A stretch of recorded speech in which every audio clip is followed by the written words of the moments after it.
नमस्कार,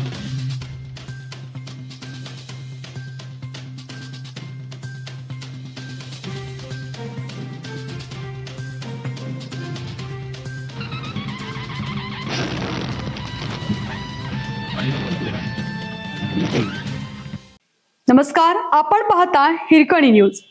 हिरकणी न्यूज प्रत्येक क्षण ताज्या घडामोडी आणि महत्त्वाच्या प्रत्येक बातमीसाठी नेहमी तत्पर. हसन मुश्रीफांची जीप घसरली, प्रशासक मंडळाला धरले धारेवर, ठरावात संकलनावेळी गोंधळ.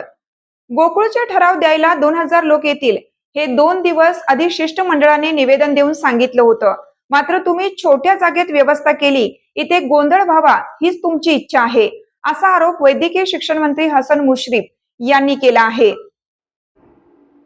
तसेच प्रशासन मंडळातील सदस्यांना फोन करून त्यांनी धारेवर धरलं.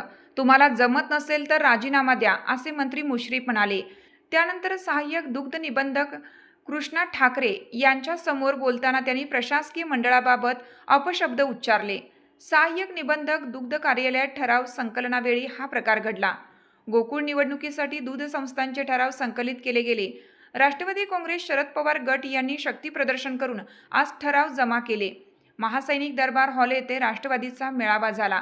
त्यानंतर मिरवणुकीने ठराव सहाय्यक निबंधक दुग्ध कार्यालयात आणले गेले. येथे सुमारे 1,500 ते 2,000 ठराव धारक आले होते. मुश्रीफ यांनी सहाय्यक निबंधक ठाकरे यांच्यावर रोष व्यक्त केला. मंत्री मुश्रीफ म्हणाले, ठराव संकलनासाठी गोकुळच्या ताराबाई पार्कातील कार्यालयात मांडव घाला, तेथे जागा मोठी आहे. मात्र तुम्ही तसे केले नाही, येथे गोंधळ झाला आहे. येथे काही झाले तर कोण जबाबदार? यावर ठाकरे म्हणाले, आम्ही गोकुळच्या प्रशासक मंडळाला हे सांगितलं होतं, पण त्यांच्याकडून प्रतिसाद मिळाला नाही.